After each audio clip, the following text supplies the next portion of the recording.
Qué bueno que estás acá hoy, estoy contento por eso. Bueno, como sabes, hace 2 domingos empezamos esta serie nueva, Reino Establecido. Estamos proclamando el cumplimiento de esta promesa de Dios a nuestra vida. Entonces espero que la sesión de hoy sea de mucha bendición para ti. Pon tu mano en tu corazón ahí donde estás y vamos a orar juntos. Di así: Dios, mi corazón es tierra fértil para tu palabra. Que la palabra que hoy escuche dé mucho fruto. Amén. Muy bien, la sesión de hoy es la sesión número 3 de esta serie y tiene como título, quiero que lo leamos todos juntos, dice nuevamente, ¿sí? Nuevamente. Recuerda que todos los títulos van a contener como este final, esta forma de decir las palabras, ¿no? Nuevamente. Y sí, nuevamente voy a hablarles del reino de Dios. Y nuevamente les voy a decir que el reino de Dios es una nuevamente.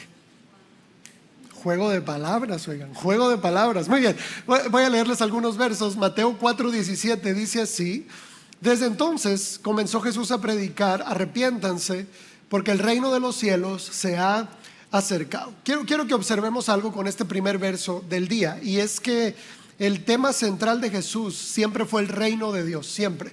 Jesús habló de muchas cosas, de amor, de orar, de ayunar, del prójimo, de muchas cosas. Pero lo central de su mensaje siempre fue el reino de Dios. Ese fue su único mensaje. Cada parábola, por ejemplo, Jesús la inicia diciendo esas palabras: el reino de Dios es como un sembrador.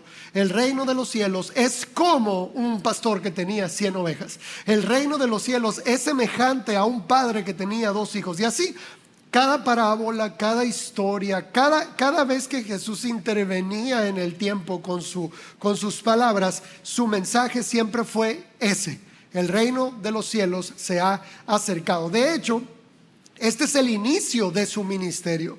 Esto que tú lees es el inicio y fue lo que él proclamó hasta el último día. Bien, voy a leerte otro verso. Dice así Mateo 6:33: mas buscad primeramente el reino de Dios y su justicia, y todas estas cosas les serán añadidas. Bueno, quiero tomarme de estos 2 versos para llevarte a una reflexión. Mira, hace 2 domingos yo te hablaba de que perdimos el reino, ¿bien? Que fuimos hechos para vivir por fe, que nuestra identidad es el amor y que se nos dio la autoridad para gobernar, pero que perdimos ese gobierno, perdimos esa capacidad por el miedo y el egoísmo. Sí recuerdas la prédica. Bueno, pero lo que quiero comentarte hoy es que aunque perdimos el reino vino, se acercó a través de Jesús. El reino se acercó, escucha esto, porque el rey de ese reino anduvo entre nosotros. El reino se acercó porque Cristo mismo anduvo entre nosotros. Pero esa es la parte que Dios hizo. El reino se acercó. Ahora hay algo que nos toca a nosotros, que es buscar el reino. O sea, el reino no lo vamos a poder establecer en nuestra vida solamente porque el reino se acercó. Requiere que tú y yo busquemos el reino. Y te lo voy a explicar de esta manera. Hay 2 maneras de vivir, con base en lo que acabamos de leer, 2 maneras de vivir. Número 1, o vivimos buscando las cosas y perdiendo el reino, o vivimos buscando el reino y dejando que Dios añada todas las cosas. Te lo voy a volver a decir, porque hay solo 2 maneras de vivir. O tú vives buscando las cosas y perdiendo el reino, porque así se pierde el reino. Cuando la mente está concentrada solo en lo material, en el dinero, en el trabajo, en la comida, tú pierdes el reino por estar buscando solo lo material. Ahora, si tú y yo buscamos el reino primero, Dios añade todo. Y te pongo este ejemplo muy simple. Muchos de nosotros trabajamos 40, 50 horas a la semana y no podemos orar 5 minutos al día. Lo primero que haces al levantarte es revisar tu teléfono o hacer cualquier otra actividad, menos darle gracias a Dios, poner en las manos de Dios ese día, buscar un tiempo para estar en su presencia, hacerte un hombre o una mujer de oración, porque eso también se practica. O sea, te tomó años sacar una carrera, te tomó años conseguir un título, te tomó años tener una plaza, te tomó años tener el trabajo que tienes, y a veces nuestra mente está enfocada en eso, ¿verdad? Quiero lo material, quiero el trabajo, quiero el dinero, quiero el salario. Y al tener nuestra vida concentrada en eso, lo primero que perdemos es el reino. Porque mira, Jesús lo dijo también con estas palabras. Dice, trabajen por la comida que no perece. O sea, sí requiere trabajo. O sea, otra vez, el reino no se alcanza solo porque se acercó. El reino lo alcanzan los que lo buscan. Por eso Jesús dice que el reino es como una perla de gran valor, que cuando alguien encuentra esa perla, va y vende todo lo que tiene y va y compra aquella perla. Pero el detalle aquí es el siguiente. Quiero aclararlo porque surgió esta duda en estos días.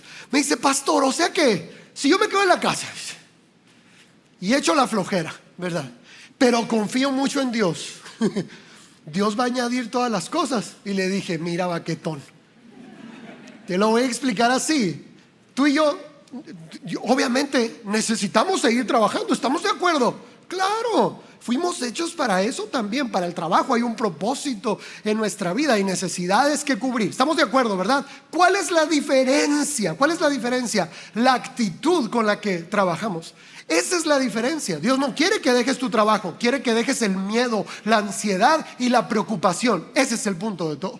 Cuando una persona ha encontrado el reino, sigue trabajando, sigue estudiando, se sigue esforzando, pero ya no tiene miedo. Y te voy a poner un ejemplo muy simple. Es un ejemplo de un autor que no es cristiano. Es un autor que no es cristiano, ¿verdad? Y él habla acerca del pensamiento, cómo dejar el pensamiento de pobreza o el pensamiento mediocre y pensar de manera diferente. Y él pone un ejemplo bien simple y yo lo voy a tropicalizar un poco para enseñártelo. Imagínate, tú estás en una reunión como esta, por ejemplo, de repente te llega un mensaje en silencio, ¿verdad? Bueno, te llega un mensaje de tu banco, ¿verdad? Y dice, estimado tarjetaviente o cuentaviente, señor fulanito de tal, usted ha sido el elegido para ganar 50 millones de pesos. Nuestro banco anualmente realiza un sorteo y premiamos a nuestros cuentavientes. Así que usted fue el premio de los 50 millones de pesos. Y tú ves el mensaje y como buen mexicano, ¿qué vamos a pensar? Es fraude, ¿verdad? El siguiente mensaje va a ser, deposite 5,000 pesos a esta cuenta. Pero dices, bueno, vamos a revisar la app del banco para ver si es cierto. Te metes a la app del banco y resulta, oigan, que es cierto. Ahora tienes 50 millones 220, porque era lo que traías nomás. Era lo que te quedaba para la semana, ¿verdad? 50 millones 223 pesos, punto 53. Ahora, mira, el ejemplo va en la siguiente línea. ¿Cómo empezarás a sentirte sabiendo que tienes 50 millones de pesos en el banco? ¿Cómo caminarás al salir de esta sala este domingo? ¿Sí? Por ejemplo, a la salida, que tus amigos te invitaran a comer, no ibas a empezar a lloriquear, ¿verdad? Oye, vamos a comer. No, yo me voy a ir a la casa a comer huevito. Nomás tengo 223 pesos en la cuenta. ¿Sí, verdad?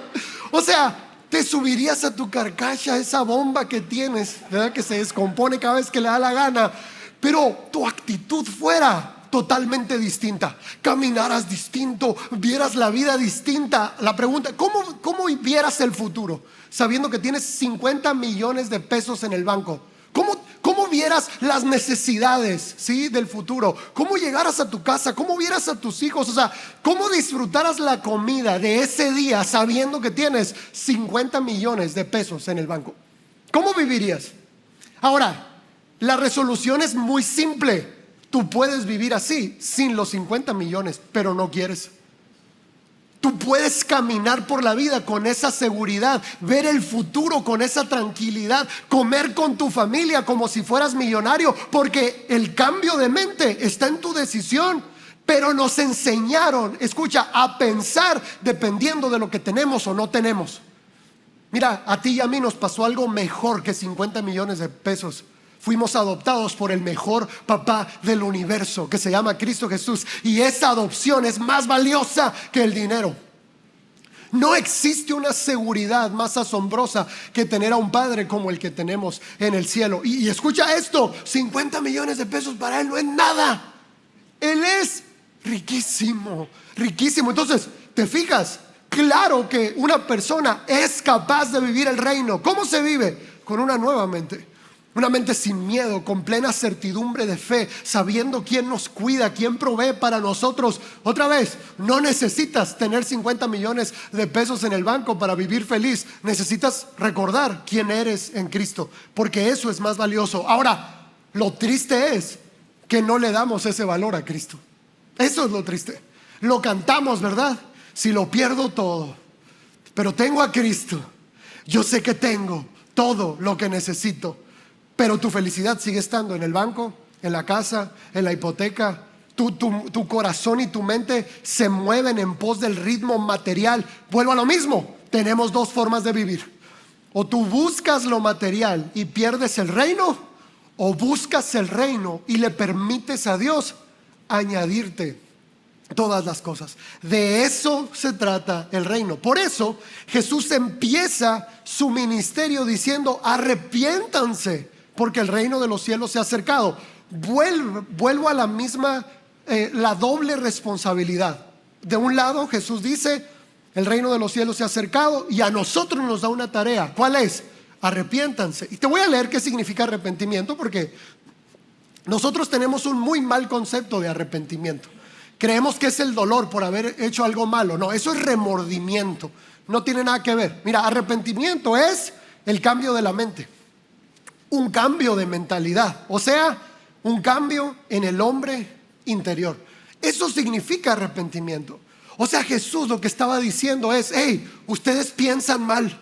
No van a poder encontrar el reino o alcanzar el reino si siguen pensando como terrícolas, si siguen pensando en lo material, si siguen pensando en el dinero. Y mira, para mi punto de vista, Jesús inicia con su ministerio prácticamente ofendiéndonos.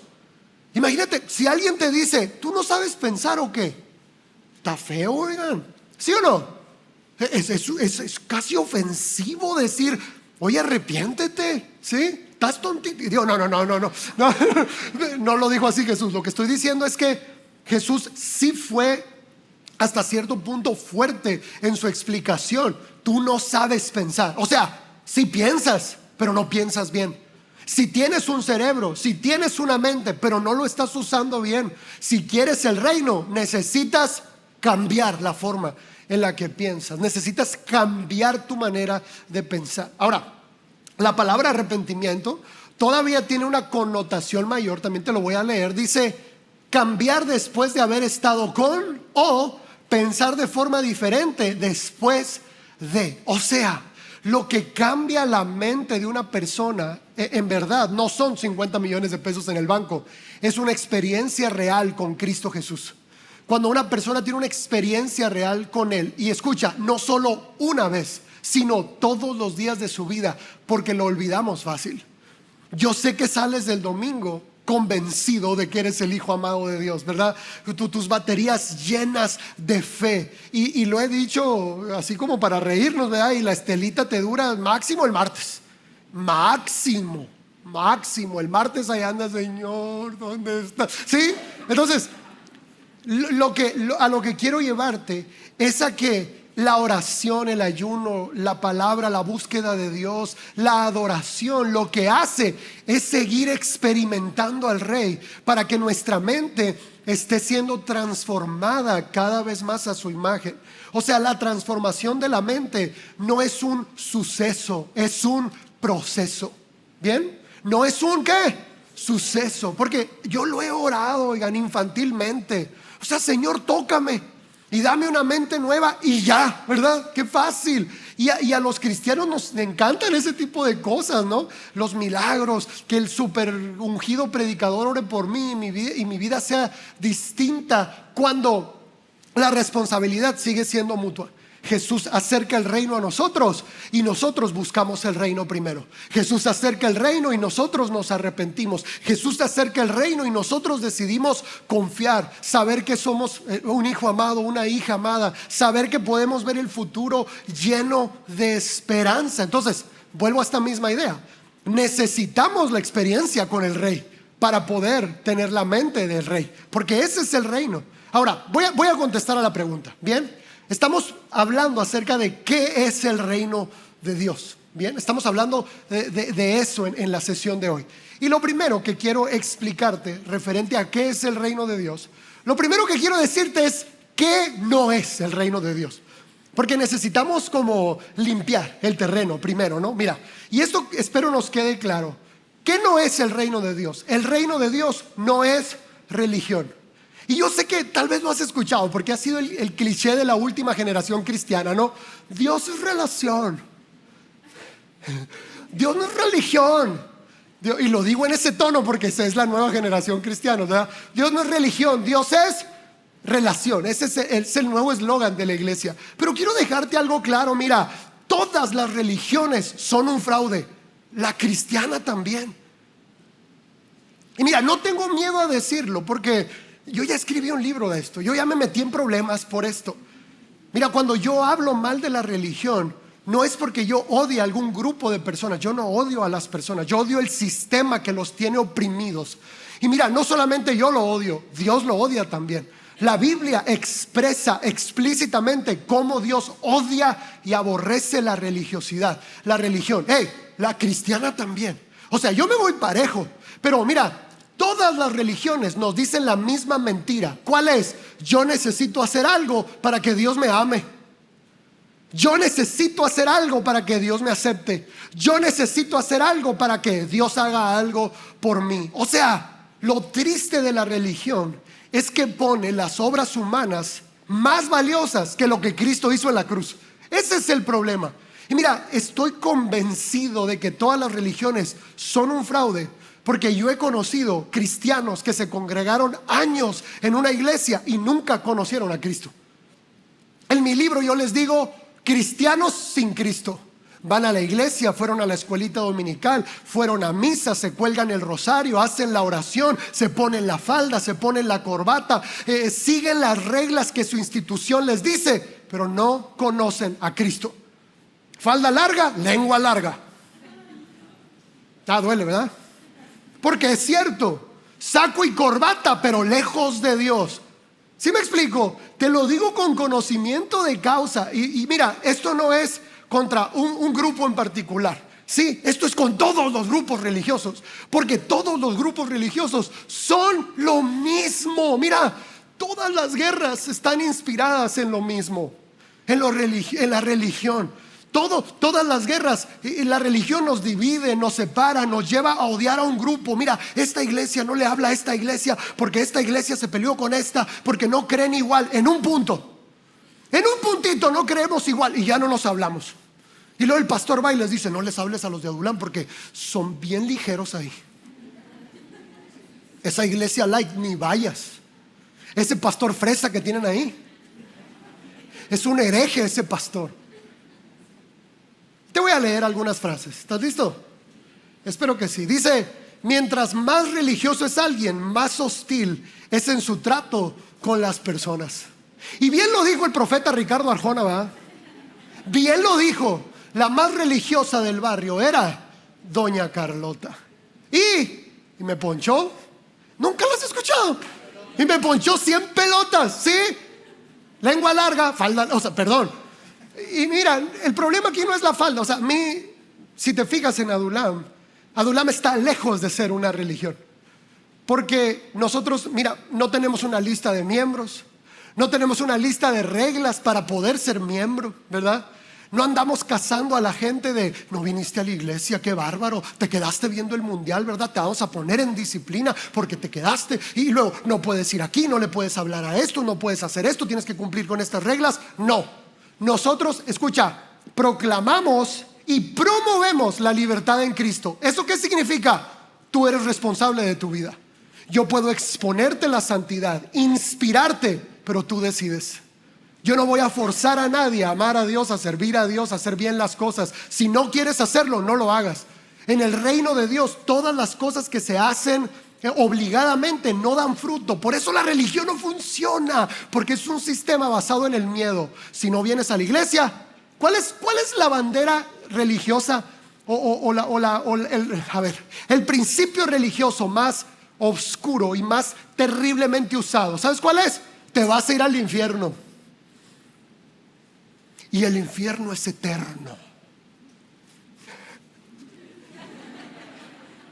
Y luego te vas a quemar, y cuando tu cuerpo se consuma te van a sacar del fuego para que sanes y te van a volver a echar. Y hay tantas historias, oigan, cuando Jesús es claro cuando dice que el infierno es un lugar de destrucción eterna.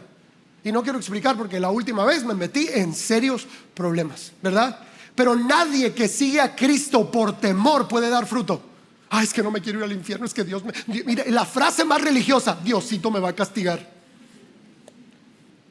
Y luego, mira, hay personas que vienen a Adulam que sus papás son de otra iglesia o de otra religión o de otra denominación, y les han dicho: hubiera preferido verte muerto a que vayas a esa iglesia, o sea, Adulam. Imagínate qué horrible es tener una mentalidad así. ¿Por qué? Porque entre más religioso es alguien, más hostil es en su trato con las personas. Es la vecina enfadosa, chismosa, pero va a la iglesia el domingo, aleluya. La vela, diga. Mientras más religioso es alguien, más juzga y condena a otros. Porque la religión nos da como un sentimiento de superioridad. Es que yo soy más santo, mira los pecadores. Y juzgas las actitudes de los demás, y juzgas los errores de otro. Y no sé en qué momento a la cabecita religiosa se le sube el orgullo al grado de pretender tener el derecho de condenar y juzgar a otros. Cuando mira, todos necesitamos al mismo Salvador y la misma gracia. Todos estamos en el mismo proceso. Todos fuimos perdonados de manera inmerecida. Por eso la Biblia es clara cuando dice: cuando tú caches a alguien en un error, no lo dice así. Si yo hubiera escrito mi propia versión de la Biblia, yo le hubiera puesto así. Pero dice: si alguien es sorprendido en una falta. Qué bonito, ¿verdad? Bien poética. Yo le hubiera puesto diferente. Si ya lo guachaste, si alguien es sorprendido en una falta, dice: ustedes que son espirituales, restáurenlo con mansedumbre, pensando en tus propias debilidades. ¡Wow! Pero no, el religioso es una apariencia de piedad, aunque por dentro ni conoce a Cristo, está lejos de Cristo. Y de hecho, mira, esta escena Jesús la pintó en la Escritura. Dice que va a haber personas que se van a acercar a Él en aquel día y que le van a decir: Señor, en tu nombre hicimos todas estas cosas. Y que Jesús les va a decir: está bien, pero no te conozco. No te conozco porque aunque hiciste cosas en mi nombre, tú y yo nunca tuvimos una relación real. De hecho, Jesús expresa algo bien fuerte. Dice: apártate de mí, tú que no cumpliste mi ley. Mira, no la ley de una denominación. Tú que no cumpliste mi ley, ¿sí? Mi Torah, mi enseñanza, la de Cristo. Te voy a leer una más. Dice: mientras más religioso es alguien, se encuentra más lejos del mayor mandamiento, que es: amarás a tu prójimo. Imagínate eso. En tu nombre hicimos todo esto, y que Jesús les diga: sí, pero no te conozco porque nunca amaste a las personas. Porque nunca aprendiste a amar a las personas, que juzgaste, rechazaste, fuiste hostil, te creíste superior a los demás. No te conozco, yo no soy así. Por lo tanto, no puedo identificarme contigo, ni tú conmigo. Entonces, eso es lo primero. ¿Qué es el reino de Dios? No es religión. Escucha, ninguna religión. Mira, todas las religiones te invitan a odiar a un grupo de personas. ¿Sí o no? Todas las religiones. Mira, el Islam tiene que odiar a un grupo, los cristianos tienen que odiar a este. Dentro de los cristianos, entre los grupos, se odian. Todas las religiones son lo mismo. Por eso todas son un fraude. Todas son un fraude. Y mira, y sí, efectivamente, Cristo es relación y no religión. Cristo es algo personal. ¿Qué hacemos en la iglesia? Es llevarte a ti a tener una experiencia con Cristo. Es enseñarte a ti. Es ir 4 o 5 pasos adelante de ti y mostrarte el camino, pero nunca forzarte a algo que no quieres hacer. La peor de todas, la peor frase de todas. O sea, es la más potente, pero es la peor por lo que expresa. Dice: la religión pretende hacer la voluntad de Satanás en nombre de Dios. Ese es el problema. Porque la gente que juzga cree que lo está haciendo en nombre de Dios. La gente que condena, la gente que segrega, que divide, no le hablen a aquel pastor, aquella iglesia no es las de nosotros, ni siquiera les podemos llamar hermanos, no llegan ni a primos. Qué horrible, ¿verdad? ¿Cuántas guerras no se han iniciado en nombre de Dios? Y es la obra del enemigo. ¿Cuántas divisiones no son en nombre de Dios? Y realmente es el enemigo detrás de todo eso. Eso se llama blasfemia. Hacer la obra del enemigo en nombre de Dios. Ahora sí voy a contestar, ¿verdad? Este interludio de la prédica estuvo... Mira, hay algo que no me gusta a mí cuando me dicen: pastor, qué fuerte la prédica, pastor. ¿Sabes por qué no me gusta? Dos cosas: o eres un llorón, o andas bien descarriado, mijo. O sea, entonces, aguante vara.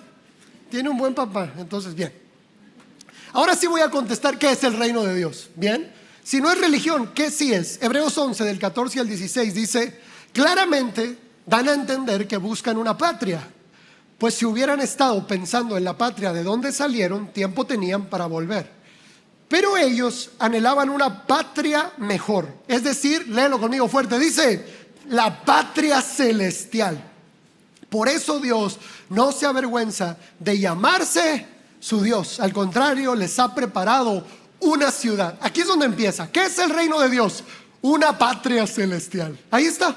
Es muy simple el verso. Si Jesús hubiera venido en esta temporada, tal vez no hubiera usado el término reino de Dios. Tal vez hubiera usado el país de Dios, el país del cielo, la república del cielo, ¿verdad? La república de Dios. En este caso, el escritor de Hebreos usa esta palabra que me encanta, ¿verdad? Que es la patria celestial. Porque creo que esa palabra une las dos culturas, ¿verdad? Ellos la entendían, nosotros la entendemos. Ahora, hay algo más profundo en esto, porque tú y yo entendemos que una patria pues tiene un presidente, ¿sí? Un territorio, ciudadanos, leyes, o sea, lo sabemos, ¿de acuerdo?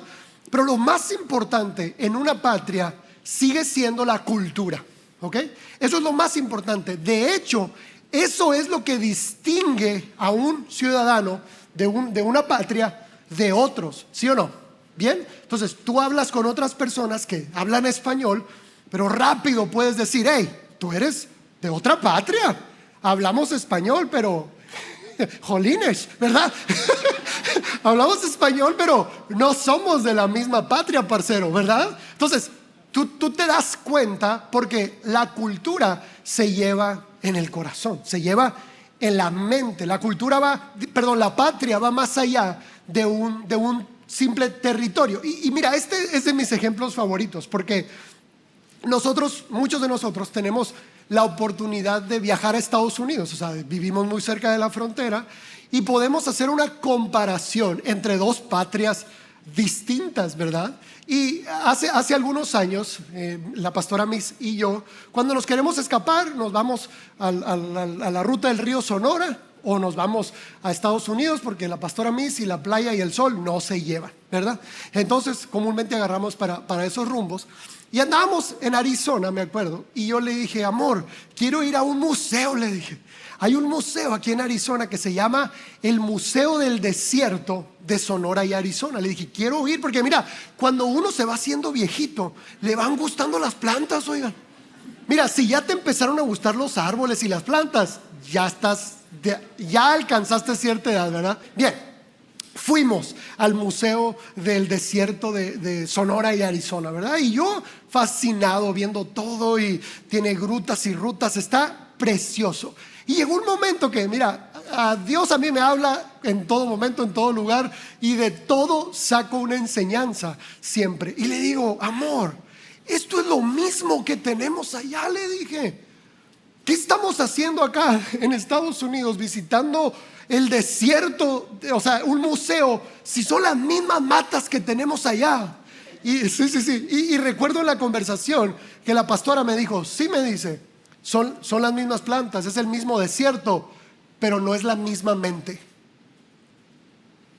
Y miren, fue para mí tan impresionante ver esto. Qué triste que en México puede ser el mismo desierto, pero no es la misma mente. A donde vayas hay basura, hay desorden, hay botellas rotas, playa, río, sierra. A donde vayas en México, tristemente es el mismo desierto, pero no es la misma mente. Igual, los mexicanos que se van a Estados Unidos, muy gringos se han de creer, pero no cambian de mente. Vas a su casa y su casa sigue proyectando la misma cultura. Es más, si te ha tocado ir a ciertas regiones, por ejemplo en California, en Los Ángeles o en Texas, hay colonias donde parece que andas aquí. Y mira, yo no estoy demeritando México, ¿verdad? O sea, es un país al que Dios nos envió a servirle, porque ni mexicano soy ciudadano del reino de los cielos. ¡Hey! Y tú también. La Biblia dice que nuestra ciudadanía está en los cielos. Y de hecho, hace mucho que debiste haberte dejado de identificar como un mexicano. Y es ahí donde está la lucha. Nos enseñaron a pensar como mexicanos desde niños. Cómo se ve un mexicano, el valor de un mexicano, ¿sí? Cómo se ve ante otras naciones, cómo somos los mexicanos, ¿sí? Es que el mexicano hace esto, en nuestra familia somos así y nunca vamos a cambiar. Y son este tipo de patrones que no nos permiten crecer. Ahora, yo sé que estoy en México y estamos en México, enviados del cielo para servir y sanar esta nación. Yo ya no me puedo identificar con este país. Yo me tengo que identificar con mi país natal, que es el reino de los cielos. Y yo he venido a México a servir y sanar esta tierra. Pero quiero dejarte eso claro. La patria se lleva en el corazón. La patria se lleva en la mente. Por eso cuando tú vas a la casa de un cristiano de reino, se nota. Tú vas al negocio de un cristiano de reino y se nota. Hay gente que se ha ido de Adulán porque dice: ay no, en esa iglesia les falta amor. Hay muchas reglas. Regla para pararte, regla para sentarte, regla para salir. Si salgo al baño ya no me dejan entrar. No puedo prender el teléfono. Y luego dicen: les falta amor, me voy a ir a otra iglesia. Y mira, con toda claridad lo voy a decir, y respeto también. Muchas iglesias irrespetan tanto la presencia de Dios que Dios no podría estar ahí. Quiere estar ahí, pero no pudiera estar ahí, porque si el rey está presente, merece toda nuestra honra, nuestro reconocimiento y nuestro respeto. Estas reglas que nosotros ponemos no son para arruinarte el momento. ¿Sabes por qué son? Porque el rey está presente. Y si el rey está presente, merece el mejor trato de nuestra parte. Merece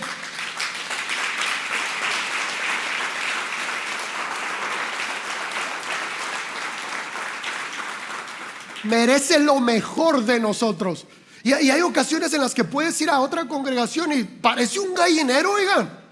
Nadie está prestando atención. Todos están desenfocados de lo que Dios quiere hacer. Y otra vez, Dios quiere hacerlo, pero tú estarías en un lugar donde se te ignora. Tú estarías en un lugar donde la gente te estás platicando y se está durmiendo, o estás platicando con alguien y está en el teléfono. Tú estarías con esa. No se puede. No se puede. Entonces, todo esto no es porque nos falte amor. Todo esto es porque amamos demasiado la presencia de Dios. Es por eso. Entonces, vuelvo a la idea. La patria es una cultura. Por eso, mira, fíjate lo que dice Romanos 14:17. El reino de Dios es justicia, paz y gozo en el Espíritu Santo.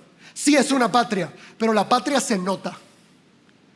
Sí es una patria y esperamos esa patria, pero la patria se nota. Y mira, los mexicanos tenemos un buen dicho, ¿no? Que dice: un mexicano nace donde quiere. ¿Sí o no? ¿Verdad? Pero yo le voy a añadir algo a ese dicho. Un mexicano nace donde quiere y hace lo que quiere. Esa es de las partes que más deberíamos de sanar como ciudadanos del reino. Porque el mexicano tristemente hace las cosas bien si lo están vigilando, si hay una amenaza de por medio o si hay una supervisión sobre él. Si una autoridad no me ve, no lo hago. Si no voy a ser supervisado o hay una consecuencia del daño que estoy causando, no me importa no hacerlo o no hacerlo bien. Ahora, ¿Cómo se distingue un ciudadano mexicano de un ciudadano del reino? Escucha esto: un ciudadano del reino no necesita ser vigilado para hacer las cosas bien. ¡Wow! Escucha, por eso no promovemos religión nosotros. Porque la religión, ¿qué es? Supervisión, miedo, ¿verdad?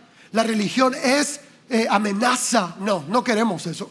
Acá estamos formando, ¿qué? Ciudadanos del reino. Gente que diga: la ley de Dios está en mi corazón, así que me deleito en hacer su voluntad. Porque ese es el nuevo pacto del que habla la Biblia. Voy a poner mi ley en sus corazones y ellos serán mi pueblo y yo seré su Dios, porque ellos quieren. Ellos me van a obedecer porque ellos quieren. Ellos van a seguir mis mandamientos porque ellos quieren, porque me aman y porque yo los amo, no por temor al castigo. De hecho, la Biblia dice que si alguien tiene temor al castigo, no ha sido perfeccionado en el amor. Imagínate una relación de matrimonio donde se esté juntos solo por interés, solo por miedo a dividir los bienes, solo porque firmaste un papel, solo por miedo al escrutinio público y no por amor. Es una cárcel, es una tortura una relación así. Dios no quiere una relación así. Los verdaderos ciudadanos del reino no necesitan ser vigilados. Mira, lo que el rey dice, así se hace para un ciudadano. Un ciudadano no anda cuestionando. Mira, y lo voy a explicar así: nosotros somos parte de un reino, no de una democracia, y menos populista. Esa duele, oigan.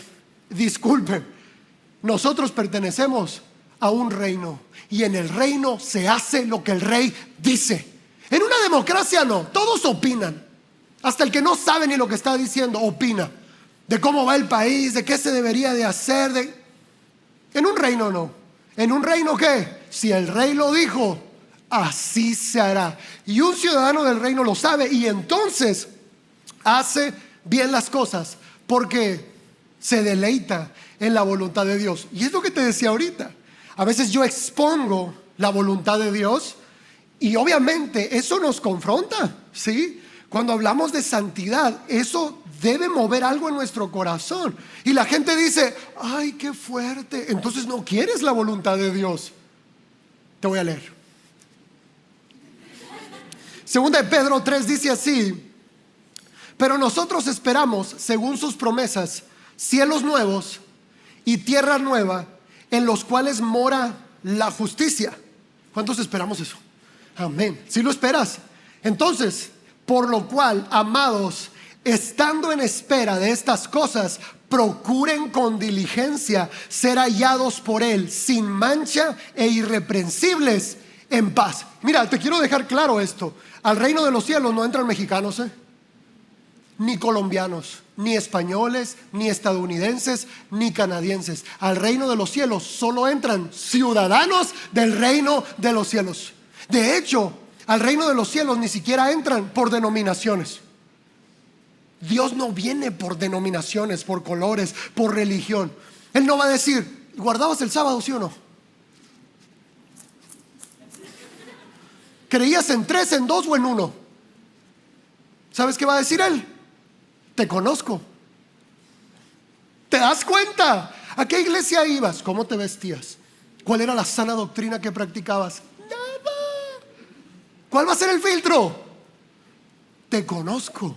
Ese sigue siendo el filtro. El reino de los cielos fue hecho por este rey para todos aquellos que amamos la justicia. Si en este reino, lo acabamos de leer, mora la justicia, entonces los ciudadanos de este reino, ¿qué? Amamos la justicia.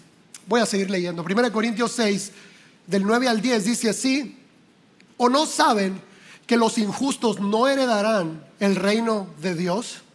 No se dejen engañar, ni los inmorales, los idólatras, los adúlteros, los ladrones, los avaros, los borrachos, los difamadores, los estafadores no heredarán el reino de Dios. Mira, quiero que Arisbe, déjame ahí la imagen, por favor. A los cristianos nos asustan mucho pecados como el adulterio y la fornicación y cosas así, ¿verdad? El chismoso está en la misma lista.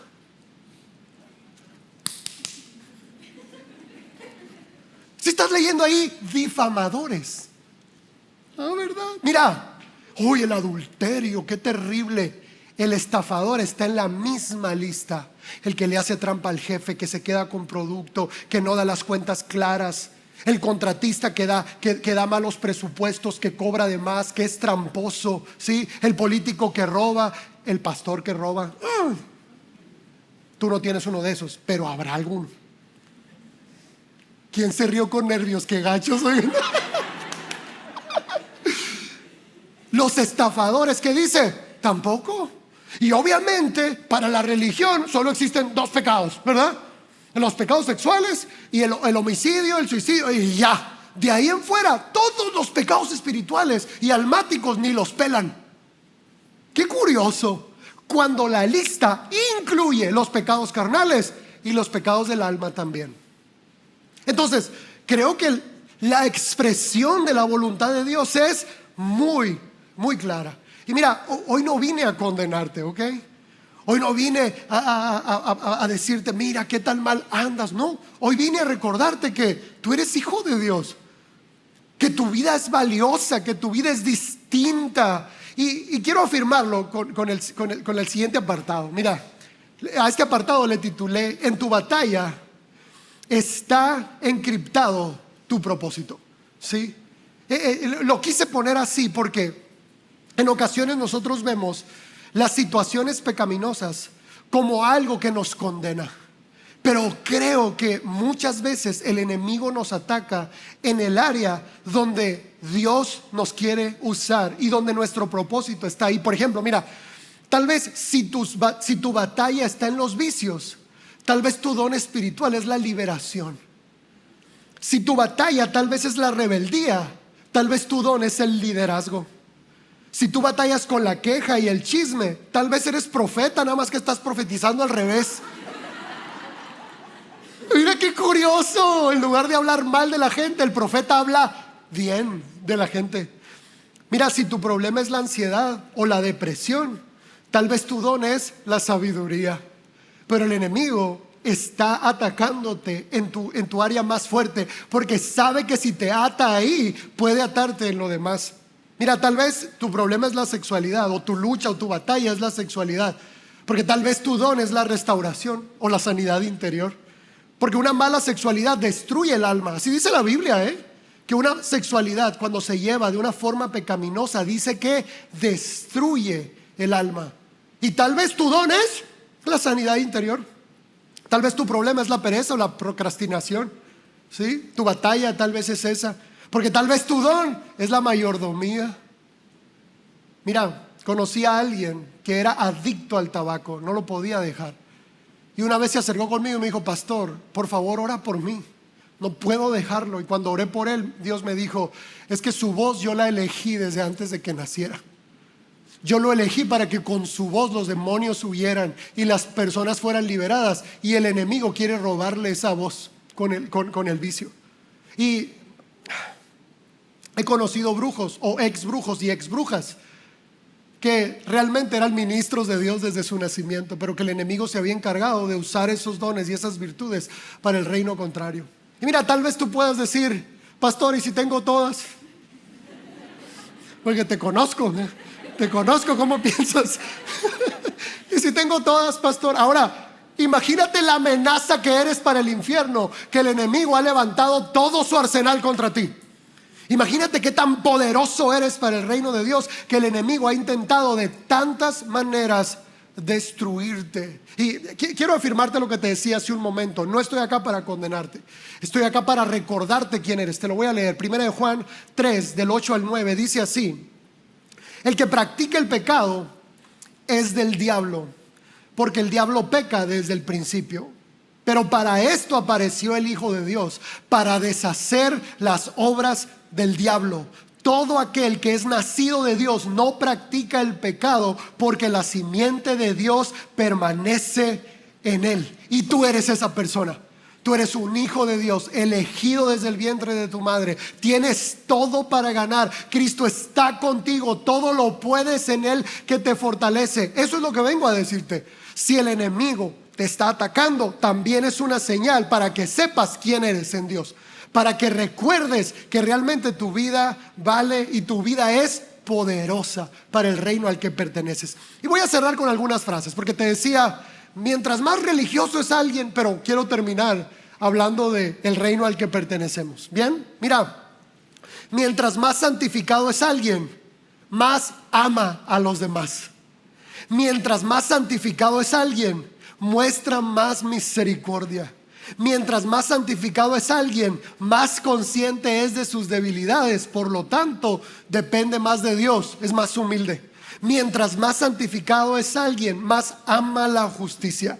Mientras más santificado es alguien, más conoce a Dios. Y mientras más santificado es alguien, más plenitud y gozo experimenta. ¿Queremos esa vida? ¿Queremos esa vida? ¡Claro! Y esa es la vida que Cristo Jesús nos prometió. ¿Quieres darle un fuerte aplauso a Él? La banda puede pasar, por favor. Te voy a leer el último verso.